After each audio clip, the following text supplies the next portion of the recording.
Hello and welcome to the Cellar Door. I'm George and today I'm in Echuca, home to the famous Murray River paddle steamers and Echuca Distillery, the first Victorian distillery to be making agave spirits. It's also where I'm headed today. Let's go.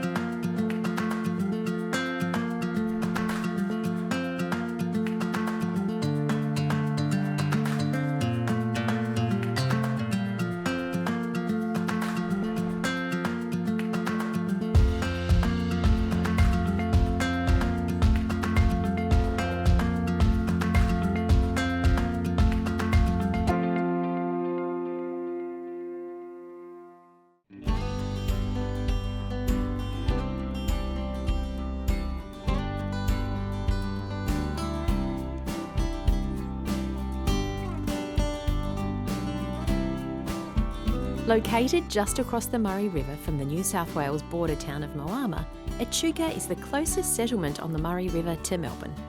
Established in 1854, it quickly became one of Australia's busiest inland ports. These days, the steamers serve a more recreational purpose, as does High Street, lined with an array of shops, historic buildings, and my next destination, Echuca Distillery.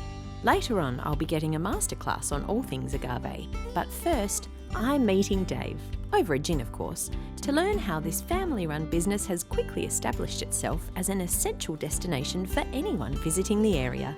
Dave, thank you so much for having me here at Echuca Distillery, which is your retirement project, I believe. It is. It was in 2012 that myself and my wife came to Echuca to retire.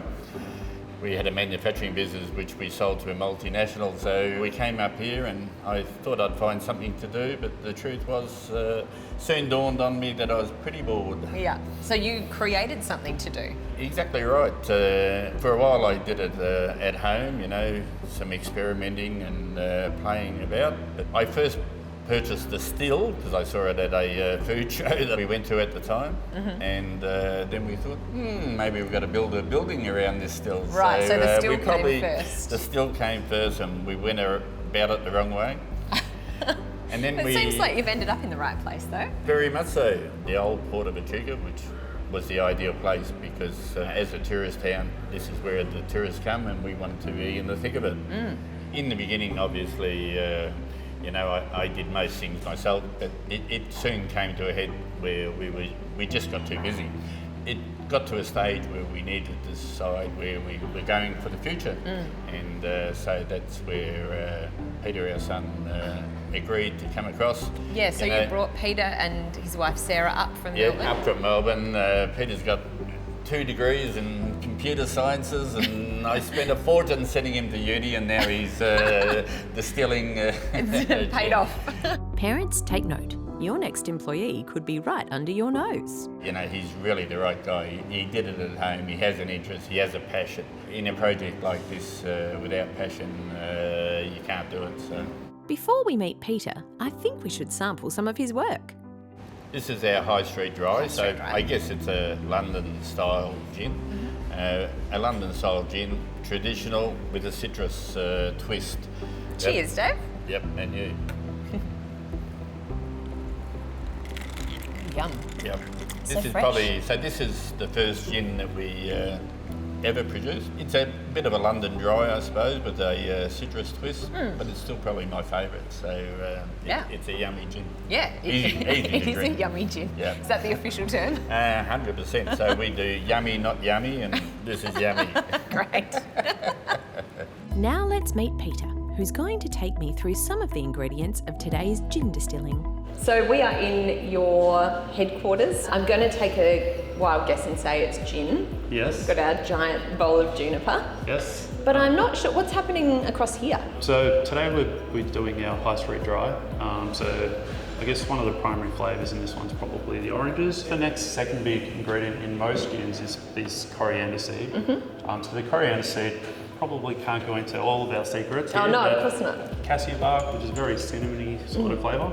Bit softer, a bit, if you ask me, nicer than cinnamon. So we have various roots that we put in here. Angelica root's probably the big one. A little bit of ginger root, which is nice.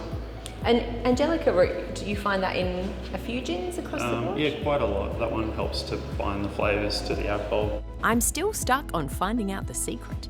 You don't have to tell me what it is, but which one of these containers has the secret Well, Echuca Distillery? most of these containers we've actually got a mixture of ingredients, so I'm telling you about the primary one, I guess, Henrik. Okay, I can't crack this vault. One of my favourites is in this one actually is the lemon myrtle. So lemon myrtle is an Australian botanical, but it's got that like lemonade sort of flavour. It's a real nice smell to it. There's a real mixture of herbs in there, so whether or not you smell it. But what are they? It's a secret. There's also some Tasmanian pepperberry ground up with mace. That is a delicious bouquet. I'll be back a bit later on to put them in the still, but right now I'm heading into the bar to meet Cam for some agave spirit. Hi Cam. Hello, how are you? I am very excited. I can smell these delicious Yeah, agave absolutely. notes You'd almost coming at me. think you're smelling honey and, Yeah. and oak, and spices. It's a far cry from the tequila that I used to drink as a new drinker. And has anything actually changed, or? For me. How dare you?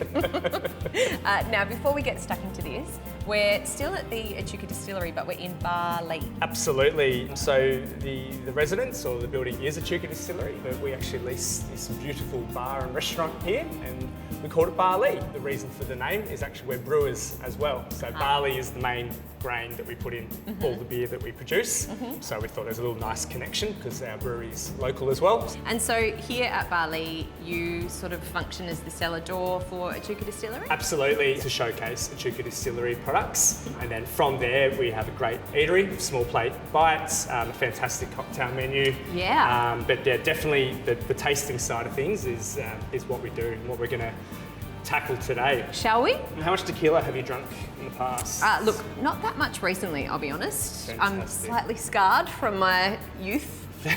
Well, tequila, or agave, I should say, Yes. is definitely a brand new product to the Australian market. And so hopefully we can change people's minds and opinions of those early days. Look, the smell that I'm getting, the bouquet, certainly delicious. Initially, you should be getting honey, spice, zest. So the first one you've got here is the silver agave, which is just a base model where basically spirit is just put through the still and it comes out the end, and this is exactly what happens. So it's very simple spirit. First, obviously smelling the spirit is definitely what we want to do. So agave gives off a lot of honey-like aroma, but it's not honey, it's nectar, which is still a fructose or a fruit-driven substance, but very unique, and that's what gives that unique character. And it comes from like a cactus. Absolutely. Sorta. So agave plant so it's a cactus-looking plant. This particular product is from blue agave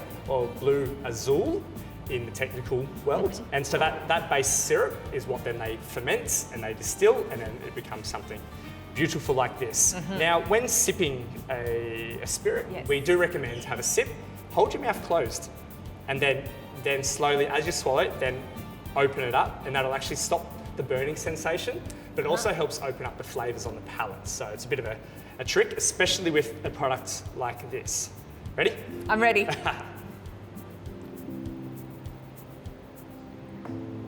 Well, that is very nice. So smoother than what you typically would drink. Fantastic. There's going to be almost a sweetness, so almost it can be a slight caramelly or vanilla kind of flavour and aftertone to it, and then those really light honey notes as well. There's like a savoury note to it as component, well. yeah. Yeah, absolutely. That savouriness could also be spice as well, which is always, you always get subtle spices and spirits, so that for me is probably that note that you're picking up there. But nothing added as such to create a savoury character as such. Yeah, so so that's it's natural. not infused like No, a no, gin. no, that's right. So it's definitely all natural from the agave. Yeah, right. What kind of cocktail would you make with this?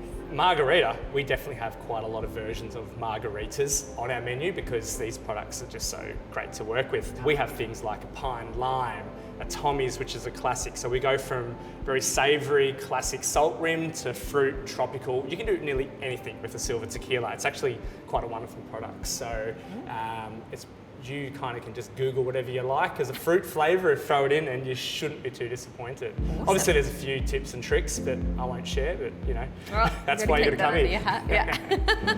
On that note, 1 margarita, please. 1 chili lime margarita. Cheers. Oh yeah.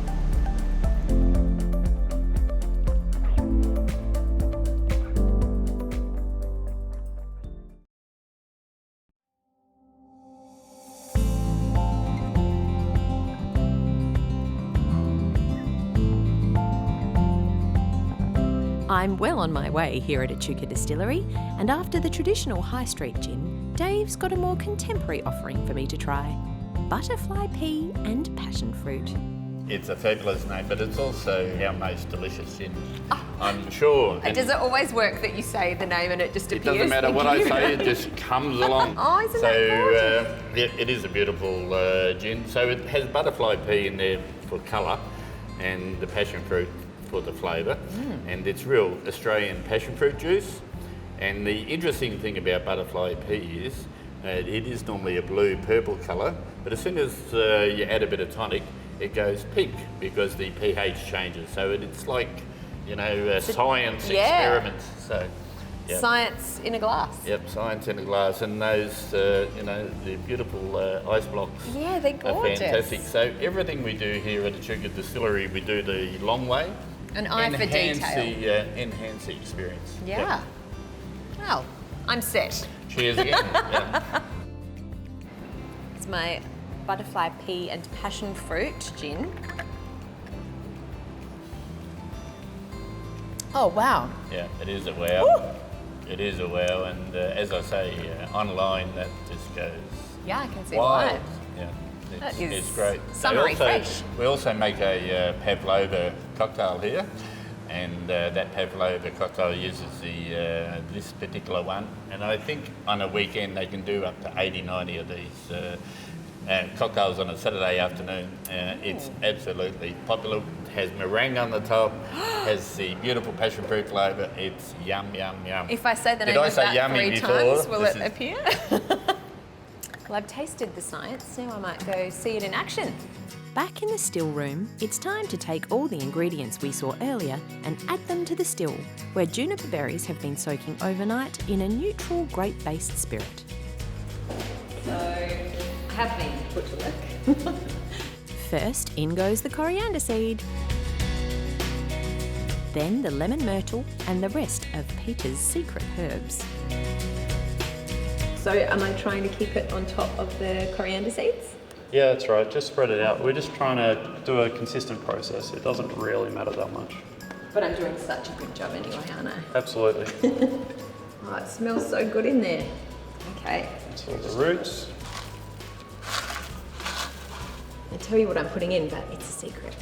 This looks and smells like a hot cross bun. We've got a hot cross bun liqueur coming out very soon. I beg your pardon? Stop everything. Very a hot popular. cross bun liqueur. Yep. So it's a gin-based liqueur, and a lot of those ingredients you'll find in it, and particularly the cassia, which is the cinnamon that you can smell. Sign me up, please. Got all of our dried botanicals in there. Yep, that's right. Is it time to fill the basket? Yep. First, we close this one up to stop any alcohol escaping. The still boils the mixture and the vapours infuse all the botanicals. And now it's fruit basket time. Is this hot? No, it's not hot yet. So it's still heating up. It's only about 30 degrees, so it's safe at the moment. Later on, please don't touch anything. Okay. So this is probably going to be the best batch of gin you've ever made, right? Probably. Probably, yeah. These oranges infuse with the gin vapours, adding that extra citrus twist. So I can hear the heat going in there. So this still is heated with steam. Vapours will travel through this pipe work.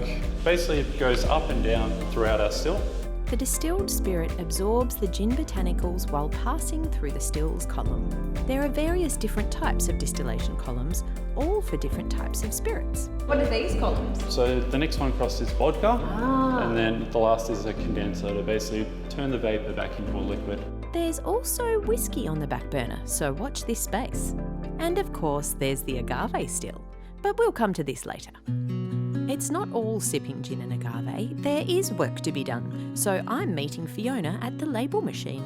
That's right, I can do jobs. Fiona, you are the other half of the power duo that run Echuca Distillery. Yes, I am, I think. And how involved are you in the day-to-day? Just do a bit of everything, really, whatever needs done. And so this is your second family business that you've had. Yes, that's correct. So your first one was... We had a business in Melbourne for about 20, 25 years, and that was in the flavour industry. We've got 4 children, and they were all involved at some stage in the business. That's lovely. And so now you've got Peter involved here as well? Yes, our son recently just came up with his wife, and now they're involved in this business, and it's great. It's lovely having family back. What's the secret? What's the secret to being able to work with your spouse and your whole family for decades? Having a lot of patience. And a lot Especially of with gin? the spouse. Yeah. I'm not meaning the children so much. Yeah. Okay, time to work. One of the things you do is labelling the gin by Yes. hand, all the spirits. It is all done by hand. And we've got this little labeler machine. Are we going to fire it up? We may as well. Yeah. Do you want to have a go? Yeah, okay. So this here is our lemon myrtle vodka. And the only thing you really have to do, see this little notch here? I do, yes. So you put this down and see this little white bit?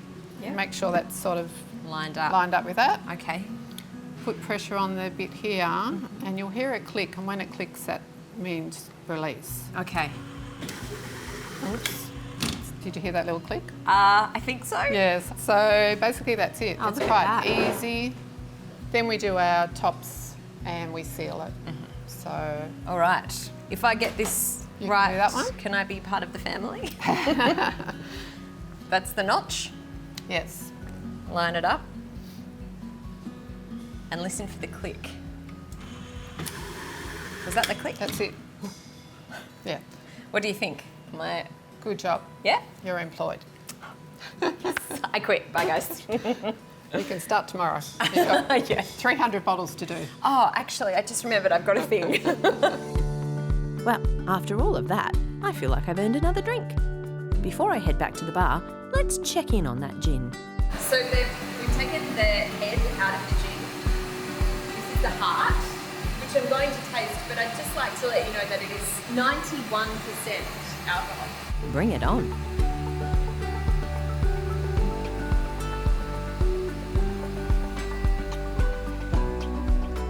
I think I'll leave the heavy tasting to Peter. As for me, I'm keen to try another agave. The next one we're going to look at is the gold. So this is in the middle. So the first thing you're going to notice, probably the colour. Yeah. Fantastic. So do you know what manipulates the colour, where it might have lived? Is it barrel? Absolutely. Well done. I win. Fantastic. So barrel aging, obviously the wood imparts flavour. This does impart notes, and that's where you can pick up savoury notes that we spoke about before. But it's also what we call oxidisation as well. So something goes from light and it'll eventually get darker and darker and darker. Being a spirit, it'll do that very slowly. So that'll take years to turn into a darker colour. Yeah. Similar to the whiskey world, I suppose. So how long does this spend in This spends a minimum of 3 months. So this is what they call a rested. In Mexico, it's called a neo, which is an aged tequila. But for the Aussie version, rested's the word that... what kind of barrels do you So French oak, particularly in this distillery, which softens spirit. So it actually gives the spirits a lot of vanilla and humble spice, opposed to charcoal. Humble spice? Humble spices. She was the quietest Spice Girl. There you go. I cracked him. If you smell, yeah, we do add the capsicum in. Just kind of works with those, because from that short time in the oak, it actually gives quite a sweetness. When I talk about vanilla, it imparts a lot of Yeah, I got sweet that, vanilla yeah. into the product. So we garnish with something just to kind of balance it out without chili. it's right. It's that pepper right in the middle. So we find it's a nice balancing act. So do you want to have a little taste of this one? Yeah. So compared to the first one, do you find this one bigger, or do you find it smoother and more robust in flavour? I feel like it's more complex flavour. Absolutely. Well done. That is great. Yeah. So the word drinkability, it is just drinkable. I could sip this. Absolutely. So from a tasting point of view, it's fantastic. But then moving into the cocktail realm, it translates really well as for both. So like I said, I find this really diverse. Oh, that's really as nice. a product. It's It got is like yummy. a smoky kind of. Yeah, finish to it absolutely. too. And like I said, wood time in the barrel will impart those types of flavours, which is really cool. This is really delicious. In fact, I think I might even need a moment. Stay tuned, there's more to come.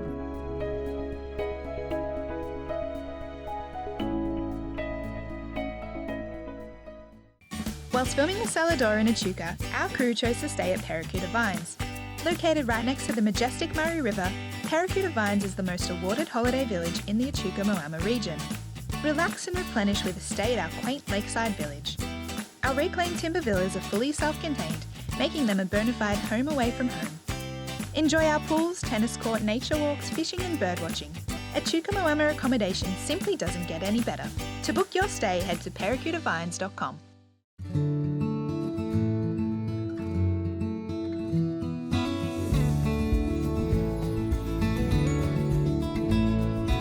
Before the final agave, I'm chatting with Peter about its distilling process. So we can hear that the still is going. What are we standing next to here? So this is our fermenter. So this is where we make our agave spirit and our beer for a whiskey. So agave spirit is fermented like beer. Yeah, exactly. So what you're holding there is our agave syrup. So this syrup comes from Mexico. It's from the blue agave plant. So all tequila is made from this plant. We can't call it tequila, obviously, so we call it agave. And basically we just put that in the fermenter with some water and some yeast, and we ferment it, which produces the alcohol. So a whole lot of this syrup. A whole lot of that. Right. So originally it starts out, it's a little bit like a honey sort of texture. Can I smell it? Absolutely.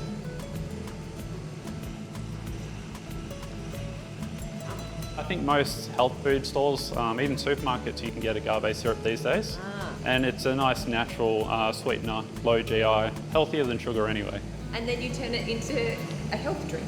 Kind of, yes. So any sugar can be basically fermented and turned into alcohol. We use different yeasts for different products. The recipes can vary greatly, so the end result really depends on what you put in here. It just concentrates your flavours. So this is a really important step. Garbage in, concentrated garbage out. You got to make sure it tastes good before it goes into your still. But you don't taste it like you would with Oh. an aged. Oh, you do? We absolutely do. What we're producing here is not necessarily something that you'd want to serve to a customer straight away, because it's not really the best flavour before you distill it. But as part of our quality control and stuff, we need to be measuring how much sugar is left in here. We want to make sure we've got as much alcohol yield as possible. And we do need to sample the flavours just to make sure there's no off flavours or anything wrong with it before we distill it. And then I should probably sample the flavours once they've been bottled. That would be the best time, yes. I think I've tasted my share of unfinished spirits, so it's back to the bar where Cam has the final agave for me. And this guy. This is brand new. This is the chili and lime. I got a chili. You do. This is an ancho chili. Where do they sit on the... They sit at the bottom of the Scoville units. That's They're the one, 1,000 to 2,000. And as you know, the Trinidads and the hot ones go up to the millions. So this is this is a tame chili. It looks scary, but we thought we'd give you a look at what it is. It's the tiny ones you've got to watch out Correct, for. yeah. Where this is more on the peppers end of what happens.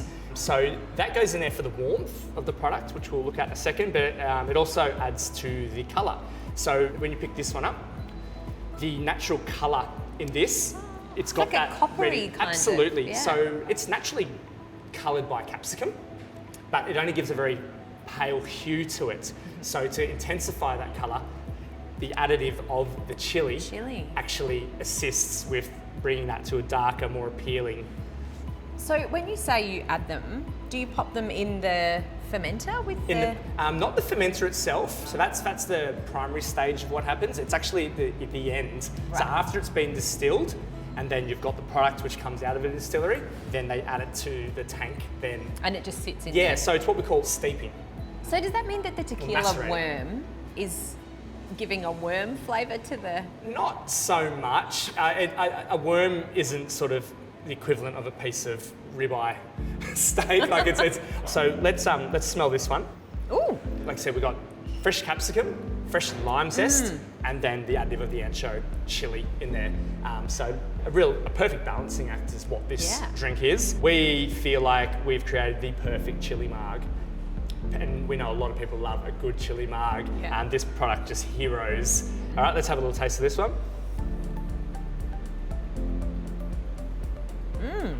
Now, savoury or a bit more of a sweetness and spice. What do you pick up here? That citrus sweetness is like Correct. right there. Yep. So for me, I really pick up the agave richness in this. Right. And for me, that sweet that's syrup. that sweetness in this. With, like I said, that additive of the zest and the spice just helps balance that out. That spice is just warm. Isn't it's it? not It's like lovely. Yeah. hot. Absolutely. And that was very carefully thought out by the distillers. Definitely wanted a product that they could sell and we could on-sell that was really marketable to a broad audience. That is good. Opposed to going, well, unless you love your chili wings down at this end, we found something really balanced in the middle. What we do here is all about lots of flavours, trying lots of food, lots of beverage. So for me, it's really important that you can get from A to B and not without burning your taste without buds getting off.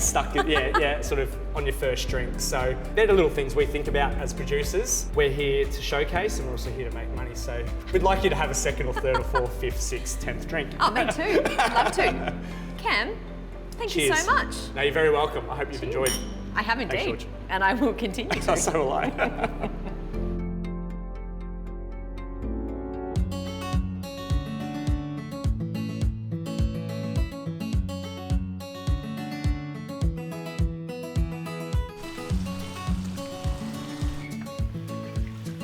Well, I've had a lovely day here in Echuca and a great time at the Echuca Distillery.